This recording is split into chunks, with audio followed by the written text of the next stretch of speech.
Hey guys, I hope you're all doing great. My name is Abad, and today we are going to have a session on how to create chatbots using Azure OpenAI. Something about me, I'm an associate data engineer, as Nathan told you, at Data Science Dojo.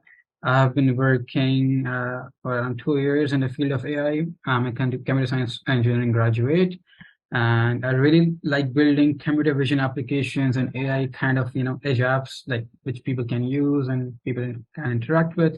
So that's kind of my expertise. So first of all, we are going to create a chatbot from scratch. Like we'll first prepare the data, and then we'll create a custom model on Azure, and then deploy it, and even use it, the deployed model, and see how it is different as compared to ChatGPT. We will compare it to ChatGPT's backend model. So the agenda that we will cover today is a problem statement and its solution, like what problems are we trying to solve, right? Because there should be a problem, right, in order to solve it. So we're going to discuss that. We're going to discuss what Azure OpenAI is actually. We're going to discuss how did we and how did I actually collect the data and how did I prepare it. And then we, as Azure OpenAI offers so many models, we are going to discuss how to finalize which model to use. And then we are going to discuss the model training part, and then we'll deploy it and, a hands-on exercise with Azure OpenAI. So the first thing is problem statement, right? Because you would all visit websites. In almost every website there is a chatbot waiting to interact with you guys.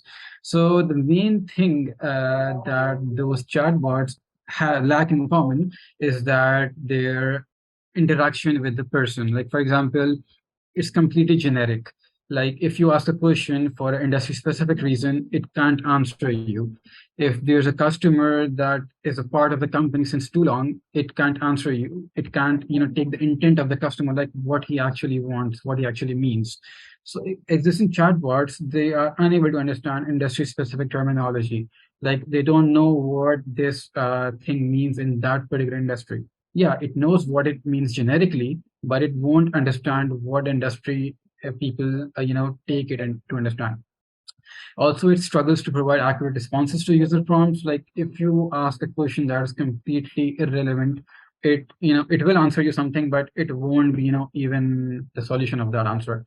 Also, companies create chatbots. They spend lots and lots of time and hours and people on to creating those chatbots. But at the end, if the person is not even getting something out of it, then it's of no use, right? Also, there's absence of personalization. Like you can't personalize chatbots that are pre-built. Like the models that you use in the chatbots, there are existing chatbots. They are pre-built models, right? You don't train them specifically to your use case, so it lacks the absence of personalization. So the solution we recommend is to create a custom model out of your own data. So the custom model can offer several advantages over pre-built chatbot solutions. Like it is tailored specifically to the organization's need, like what the organization wants the chatbot to answer on what topics. So it answers according to that. Also, the custom chatbots offer personalized responses to the people, and they better understand what the customer wants. So if there's a customer who have been part of the company since several years, right, and he has a entire communication pattern with the customer or with the company, the chatbot can be fed that data, their communication between the customer and the company, and it can learn out of it. So it can learn the communication, how the company responds to the customer, what the customer actually wants, and things like that. So the intent of the customer can be really understood by this chatbot that is custom made. So the diagram that I just put is really, a generic one. Like there will be a data set that we will prepare from start, and then we will feed that data to Azure OpenAI, and then we will train that data using a model, and then deploy it. So it's like really easy. Even non-programmers can do it. It's completely easy to use interface that Azure provides us. So it's really good. So if you deploy the model, you can use it anywhere. You can integrate that into your web apps, your custom applications, your mobile application, anywhere. And yeah, so let's now go on to the introduction to Azure OpenAI. So what it actually is, what it actually provides us. So Azure OpenAI is a partnership between Microsoft and OpenAI. OpenAI was well before, and Microsoft's partnership with Azure OpenAI provides us an OpenAI resource in Azure. So it includes several GPT-3 model series, which understand natural language and when can generate natural language for us. As we all know, we are using ChatGPT. So OpenAI is kind of ChatGPT. OpenAI provides ChatGPT to us. So there are several models that OpenAI has pre-built, and among which there is one, DaVinci, which is a more enhanced one that is used by ChatGPT. So now what actually Azure OpenAI provides us? It provides us pre-trained models. What does it mean? It means actually there are models that are actually pre-trained already on lots and lots of data. So you can directly deploy that and you can directly use those as ChatGPT because ChatGPT is already deployed and you can use it, but you can't pre-train it. You can't custom train it because it's already trained. Also, Azure OpenAI provides us some models that we can even customize. Like, for example, there are some models that we can customize, like we can just put our own data and just tell Azure to train it and deploy it, and you can use that model. That we are going to do in this tutorial from scratch. Also, with the help of Microsoft, it provides us a really good security of role-based access control, RBAC, and private networks. Like, as we all know, Microsoft is a cloud, is a really cool cloud, and it provides us really cool security. And hence, if an OpenAI resources under that, so it's also covered under that. So now we are going to see OpenAI's natural language capabilities. So OpenAI has several models, as I discussed before, so they can understand language and they can generate responses.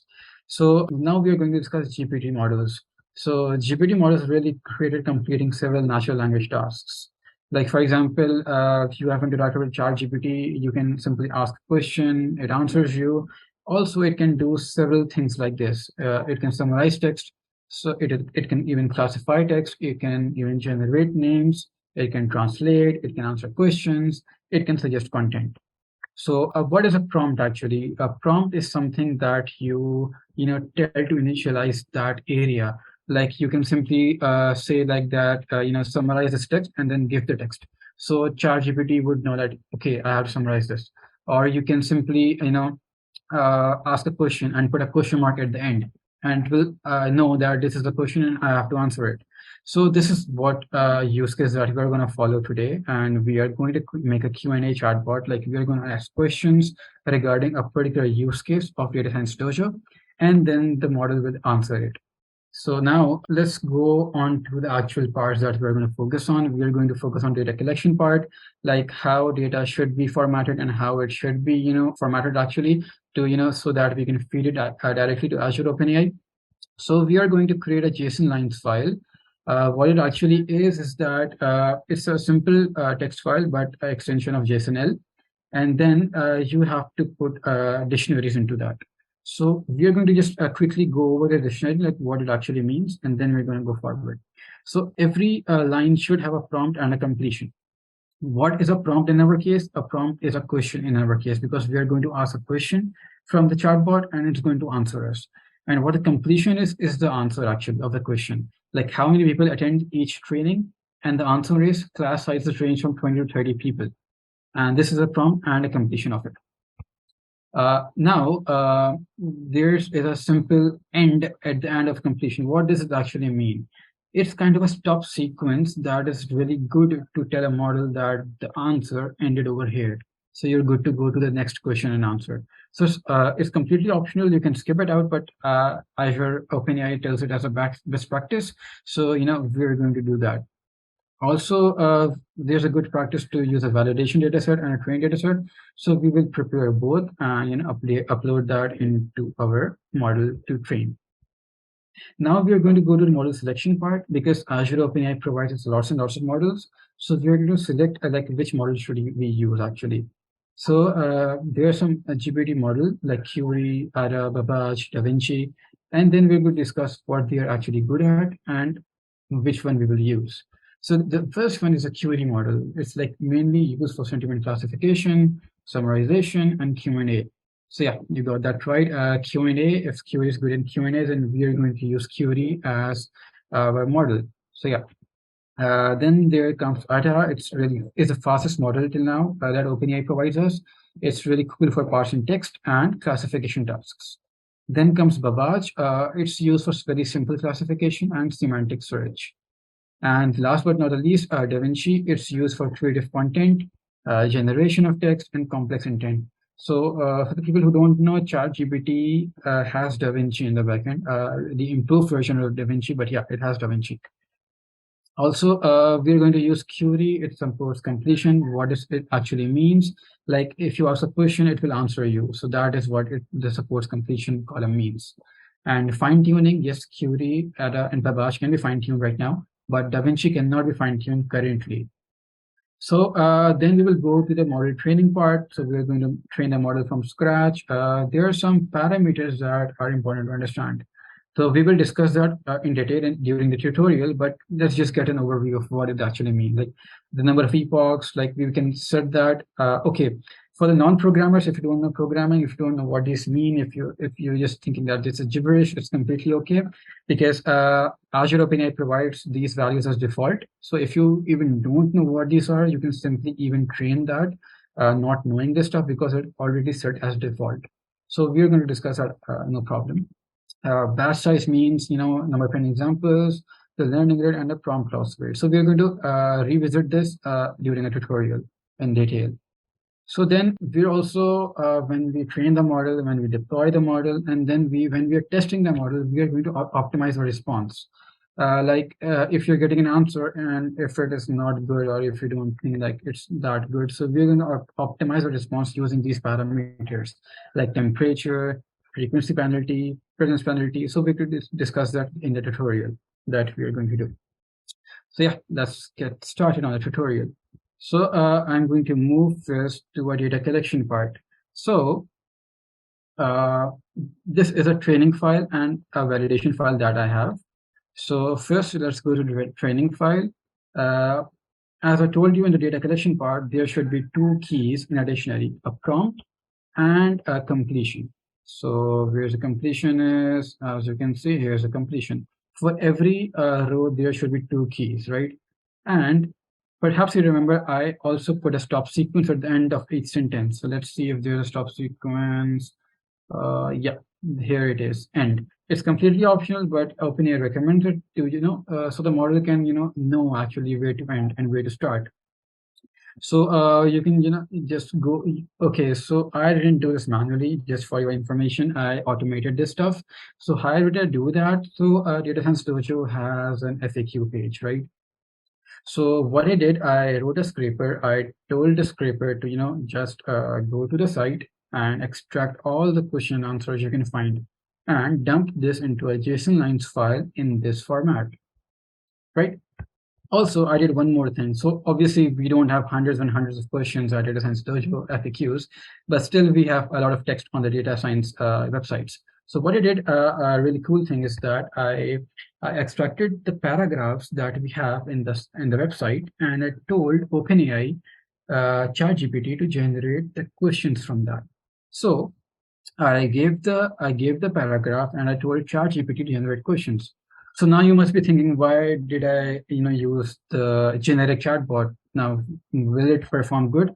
So the thing is that I am giving a paragraph that is only for itself. Like it does not have any a connection with any other paragraph. It's completely by itself. So you can use any model to generate a question out of it, because in real it is kind of summarizing the whole paragraph into a question. So that's not of any value.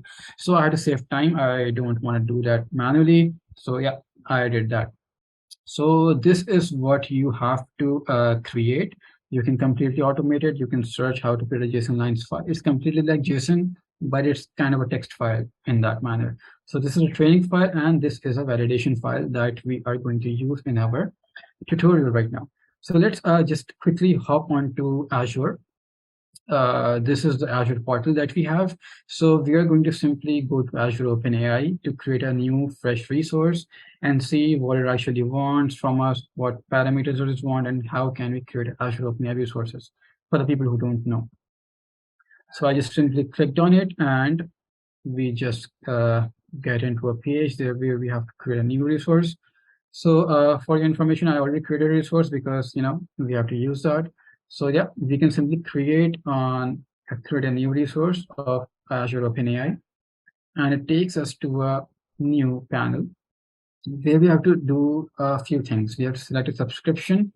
We have to select a resource group. So I can simply select OpenAI. I created a resource group before, and we have to name the OpenAI resource a very unique name, OpenAI Chatbot. Like, let's see if it is available or not. Let's see. Okay, I think it's available. Okay, this is used. We can put V2. We can put anything. Yeah. So now the pricing tier is only available as one. So we have to use standard right now. And then it's just this. It's like too simple. You just have to choose a name, your subscription, your resource group, and yeah, you're done. So you simply, it's a nice practice to add tags. You can surely do that. And then you can simply create. So it's kind of doing a final validation, like everything is correct or not, and yeah, validation passed. So you can simply create on the resource to create a new resource, but I won't actually do that because I already have a resource in place. So we're going to go to that.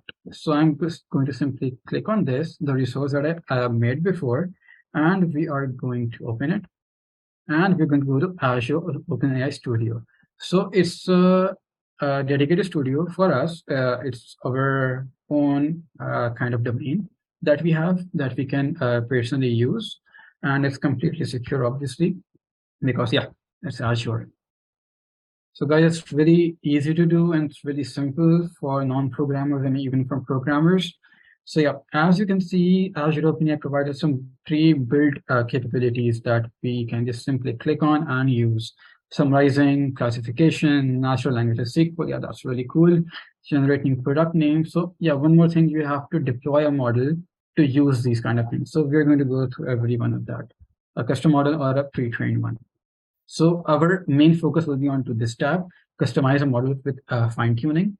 So we're going to simply click on this and see what it actually offers us. We're going to come on to customize model in a bit time. So first I'm going to show you the provided models that OpenAI offers us.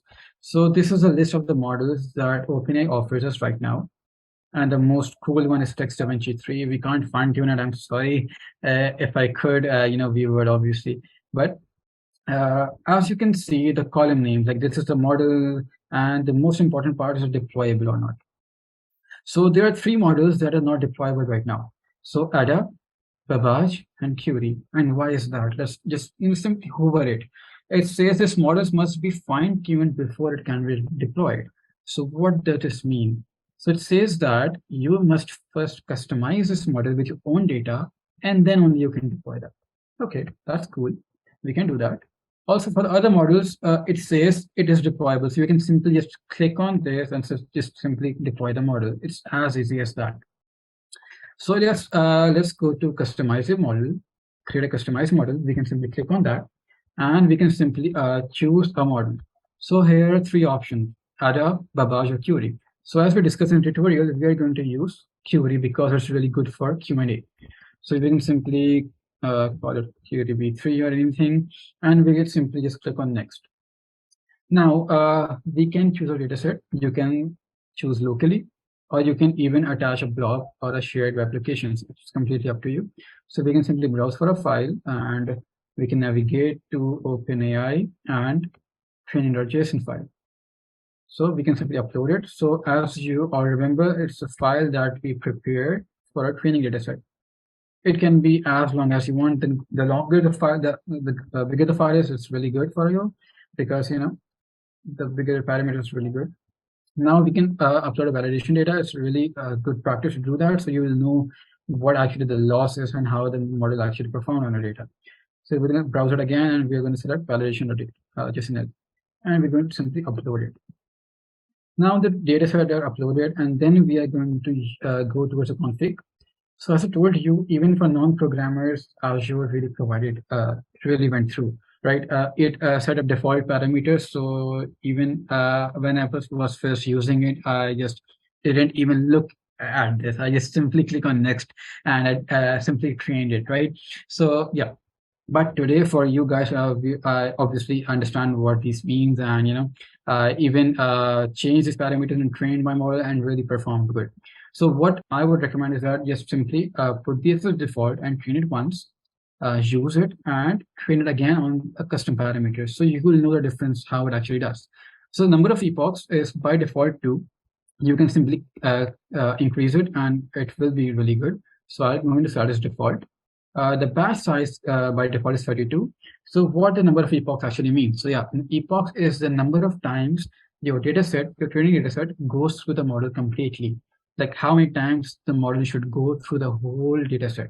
So that's what number of epochs is. For the batch size, the default value is 32. It can be anything. You can put 64, 128, anything you want. So we're going to go with default. That's not a problem. What it actually is it is training samples that you give at once, like 32 samples in one time, 30 samples one time, 36 of whatever you want to give. So we're going to go with default. Now the learning rate parameter is like the multiplier, how fast you want the model to train, right? Like what is step size that your model that you want your model to perform. So as you can even read over here, the fine-tuned learning rate is the original learning rate, use of pre-training multiplied with its value. So what it actually means is that, like, what is the step size, like how faster or how slower do you want your model to learn prompts or completion. So by default is set to 1. You can simply decrease that. It's up to you. So we're going to go with default. Now the really interesting parameter is prompt loss rate.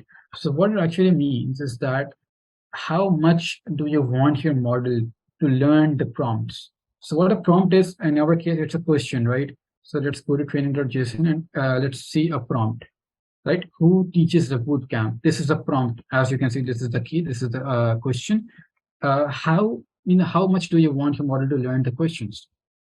So in our case, it's not too much important, right? You don't want to learn the model to learn the question, but you want the model to learn the answers and try to answer the question that we ask. But obviously, learning a question is also good. So you can simply set it to 1 or anything. Also, perhaps you have a question like, why isn't there a completion loss rate? Because there are two keys, right? A prompt and a completion. So why isn't there a completion loss rate? So Azure OpenAI tells us that a completion loss rate is by default set to 1. Why?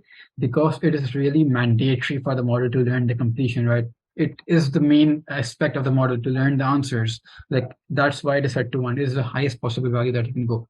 So as we understand what it actually means, we're going to go next as default values because yeah, we're completely no basis right now.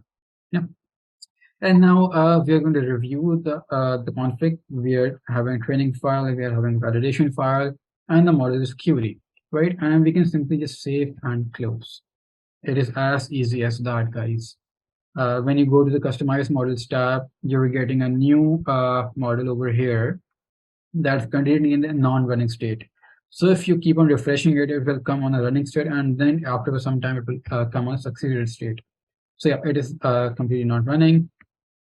So yeah, it will take some time. So obviously we won't wait. It took around 45 minutes to train. So guys, please go through the pricing first and then, decide on what to train and what to not.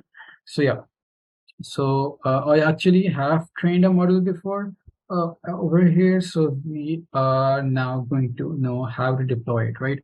So we can simply click on a model when it's, okay, so when the model is trained, it will come as a succeeded state and deployable will be set to yes, right? So when it's set to yes, then you can simply deploy that. So when I click on this model, the deploy model tab, lightens up and you can simply click on it. And here the model ID is by default. You can simply name it whatever you want. So you can name it query, deploy, prod, or dev, or whatever you want. And you can simply create it. So guys, yeah, it's really, really, really easy.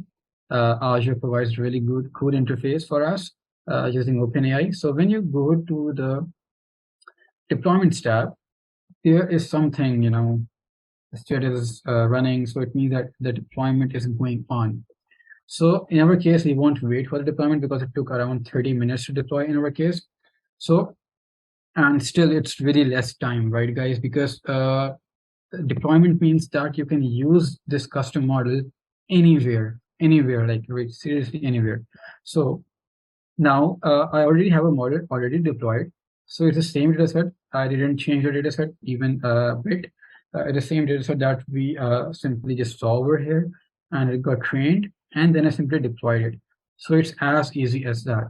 So yeah, we trained the model, we deployed the model, then how to use the model, right? So we can do a really simple thing. We can go to this GPT-3 kind of a playground over here, and we can even test our model over here. So this is go over there, and you can simply select the deployment over here. So currently we only have one deployment, so it is QD v2, and then we can simply write a question over here. Now at this left panel will come, right panel will come to it afterwards, like what to set and what to not. And I'm going to completely explain what these actually mean. We can ask a question like, how long is the Python course? Right now, you'll see something really bad. Like I'm going to explain why is that. Now, as you can see, there's some gibberish coming like this. So perhaps you remember the end is a stop sequence that we set in our data. So after every sentence, we set a stop sequence over here. So now the importance of it comes, right? So here, as you can see in the right tab, there are stop sequences. So what it means, it makes responses stop at a desired point. So if you have to first set what the stop sequence in our case is, and in our case, it is end. So now if I set it to end, and then we can again try the question, right? So if I try the question again and generate a response, let's see what it actually is. Okay, it's really cool answer, and it doesn't give any gibberish to us. And yeah, will I get a certificate completion? Let's try that. Okay, yeah, that's pretty accurate. So we actually give us University of New Mexico certificate. So okay, so this is what you're seeing right now. But perhaps you'll be thinking that, okay, yeah, fine, but ChatGPT answers also, right? So yeah, let's do that, guys. Let's show you the difference between a custom chatbot and a ChatGPT or a generic chatbot that any website can use. So we can go to models, and okay, so first I can delete this. We don't want that because it is currently running, so we don't want that. Save cost, guys, save cost. Okay, so as I told you, Text DaVinci 3 is the is a really good model, and it's the best model among these all, to be honest. So, and it is already pre-trained, and is it deployable? Oh yes, it is. You can simply deploy that, and it will come live in a minute or even less. So I clicked on it, and I can simply deploy it. And why am I directly deploying it? Because it is pre-trained. It is not custom trained on our data. It is pre-trained on trillions of parameters.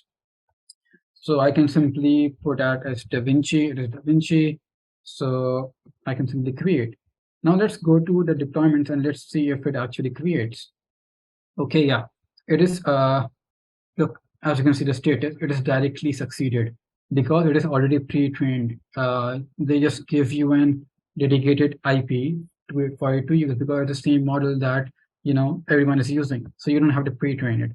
Also, let's just delete it because we already have a deployment and we want to save cost, obviously.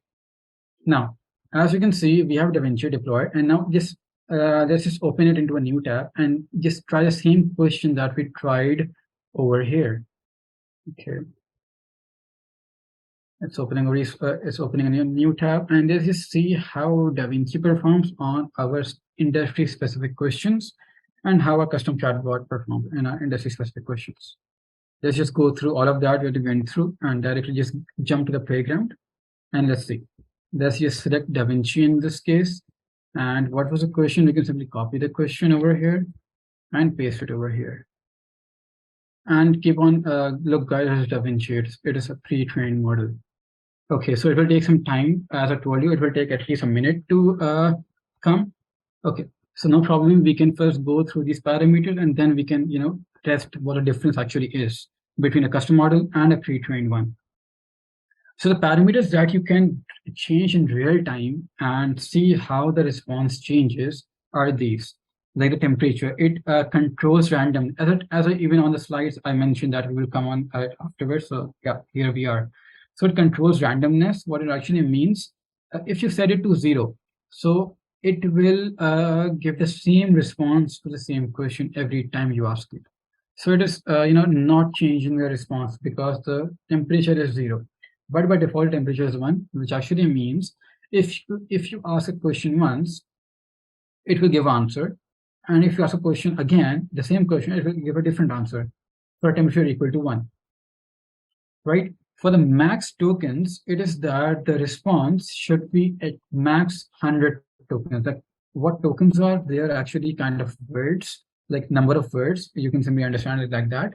So it's a number of words. So the maximum length of the answer should be 100. You can simply increase by 2048. So it's a maximum length that OpenAI offers us. So you can simply set it by 200. As I told you, but as before, the stop sequences, so it is necessary if you train it on that. But if you don't put the stop sequence over here, it's completely fine for you. You don't have to put it over here also. The probability is like what cutoff score do you want, for the probabilities to come in action. Like if you can set 0.9, it will be a really good answer for that. So currently 0.5, so we can set it to that. So perhaps you got that. How what the threshold actually should be if you want a particular answer. Now these are really cool parameters. I'm going to go in detail. Frequency penalty. So what it actually means is that how many words do you want it in a sentence to occur again and again. So you have an answer, there's a word occurring again and again. You don't want that, right? So you can simply decrease the frequency penalty. So if it is one, it is the most chance of repeating the words in a sentence.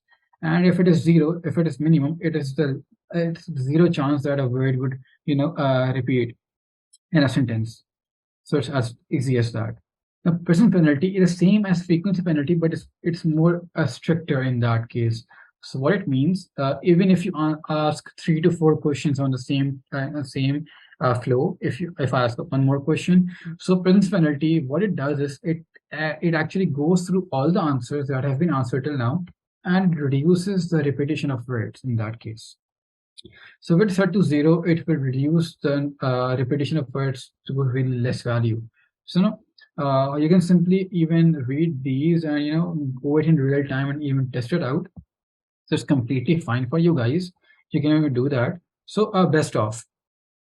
So what is best of is if okay, there's one thing to consider in this best of case is that if you increase the number of this best of, so what it actually means is that in the backend, while asking a question in the backend, it will generate 20 responses for you.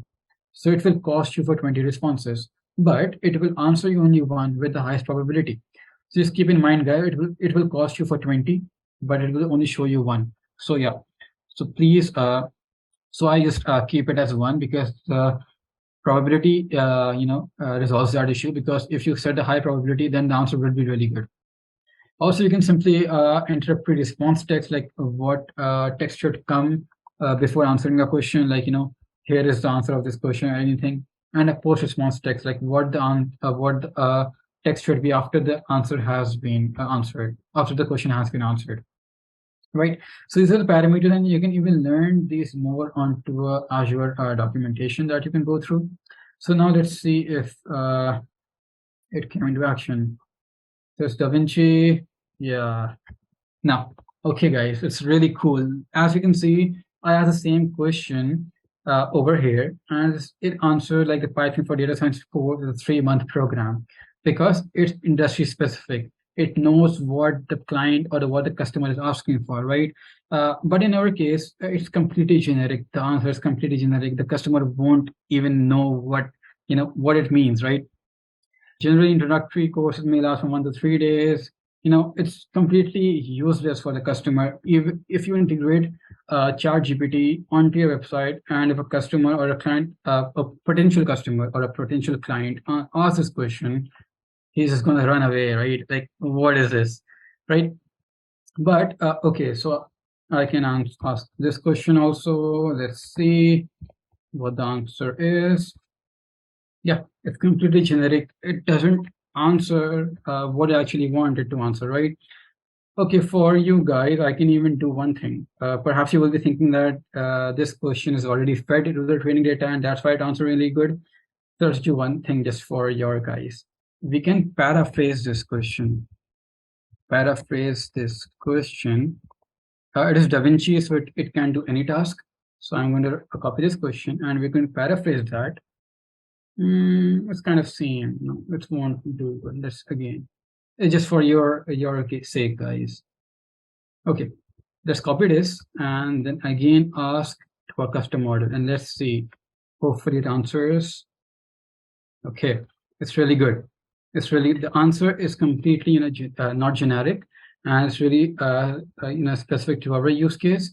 And yeah, but when I ask a question from this Da Vinci, that is generic and but perhaps the course doesn't offer certification, then what will happen? The company would come in a lot of trouble, right? Because they don't offer a certification, but this model is saying yes, it does. So if the client at the end of the course asks for the certification and then they say, yeah, what is happening, right? So it's really important for your model to be industry specific in that case, because there can be questions that clients ask and it is vital to that there should be a completely exact answer to that question. So you can't also really just feed the question and feed the answer to the chatbot, because the question can be anything, as I did there, as I paraphrase the question, like as you can see, the different customers can ask in different wordings, right? So you can't just use like simple NLP, a spacey program and see what it actually means, because these models consider intent. They know what the customer actually wants, right? So that's how custom trained models are really good. So let's just get back onto the slide really quickly and just see what we actually did. Summary, we fine-tuned a model, we created a custom model on our data using Azure OpenAI. We curated data, prepared it, and for training and for validation. We used the QD model because it's really good for Q&A.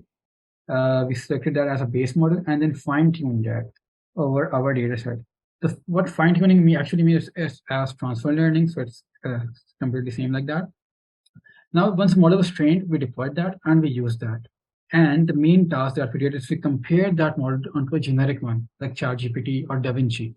We compared that. And you all can see like how the answers can change and how it's important that a custom chatbot should be created for every industry. So yeah, that is it, guys.